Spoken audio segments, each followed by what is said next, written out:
Assalamualaikum warahmatullahi wabarakatuh. Selamat pagi anak-anak. Baik, Bapak di sini akan menjelaskan tentang makan dan dimakan. Sebelumnya saya mau absen terlebih dahulu ya. Ada yang tidak berangkat hari ini. Oke, saya absen terlebih dahulu. Adi, hadir. Oh, berangkat semua kecuali Dio. Oh iya. Dio kenapa tidak berangkat? Oh sakit ya, baik, tidak apa-apa, nanti semoga cepat sembuh. Sebelum pembelajaran dimulai, alangkah baiknya kita berdoa terlebih dahulu. Berdoa dimulai. Bismillahirrohmanirrohim. Baik, langsung saja masuk ke materi, yaitu makan dan dimakan. Udah tahu apa itu materi makan dan dimakan? Bukan materi makan. Kalau makan bukan makan nasi ya, ini mengenai IPA, makan dan dimakan. Contohnya kayak belalang nanti dimakan ular, ular dimakan ya harimau, itu contohnya.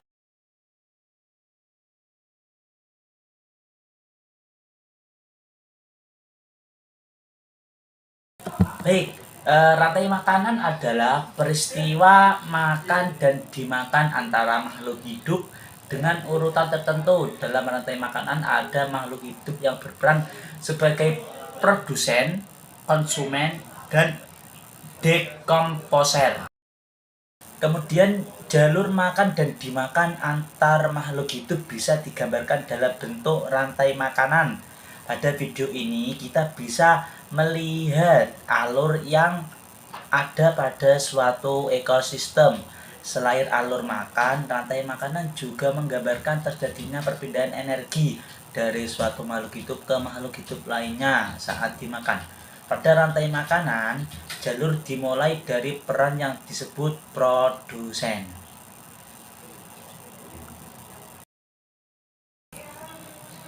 Tumbuhan disebut produsen karena dapat memproduksi makanannya sendiri melalui reaksi fotosintesis. Ada yang tahu fotosintesis itu apa?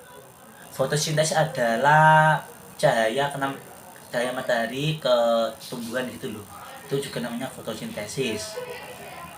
Fotosintesis udah ada di kelas 2, udah kelas 3 ada. Kita masuk ke kelas 4. Kita kelas 4 yaitu makan dan dimakan. Untuk melakukan ini, tumbuhan membutuhkan energi cahaya dari matahari. Hewan dan manusia disebut sebagai konsumen karena mereka mengkonsumsi makhluk hidup lainnya untuk mendapatkan energi. Pada rantai makanan, konsumen dibagi menjadi beberapa tingkat, yaitu yang pertama, konsumen tingkat 1 merupakan kelompok hewan yang memakan tumbuhan. Jenis hewan yang tergolong pada konsumen ini yaitu hewan herbivora atau hewan omnivora. Udah tahu hewan herbivora itu hewan pemakan apa? Hewan omnivora itu apa? Belum tahu ya? Oke, Bapak saya jelaskan sedikit.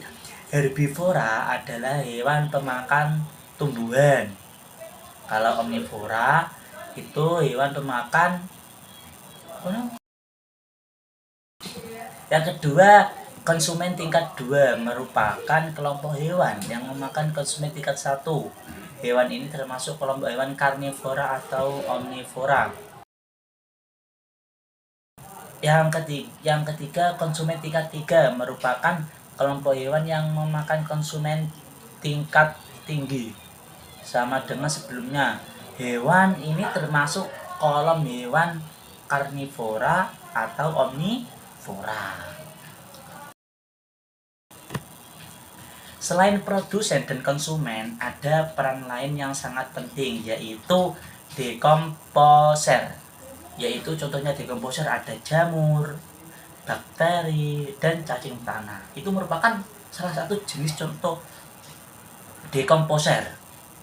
Kemudian, dekomposer menguraikan senyawa organik atau bangkai, daun busuk, dan sebagainya menjadi nutrisi yang tersimpan dalam tanah.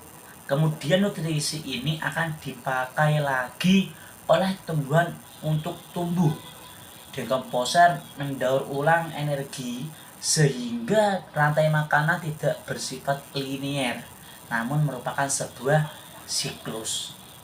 Contohnya ada jamur, itu kan di tanah.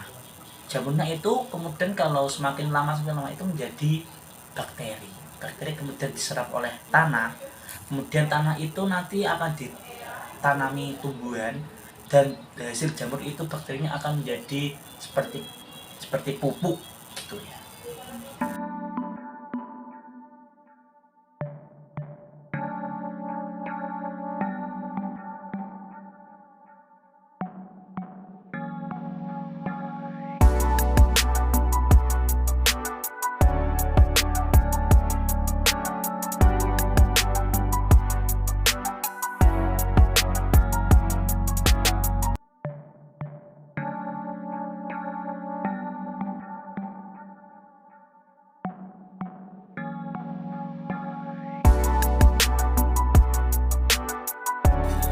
Jadi kesimpulannya pada siang hari ini anak-anak, yaitu produsen merupakan organisme atau spesies yang mampu menghasilkan makanan sendiri.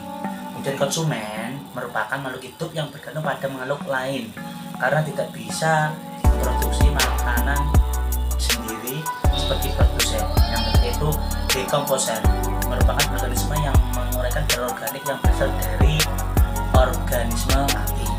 Itu ya, nah itu kesimpulannya materi pada pagi hari ini.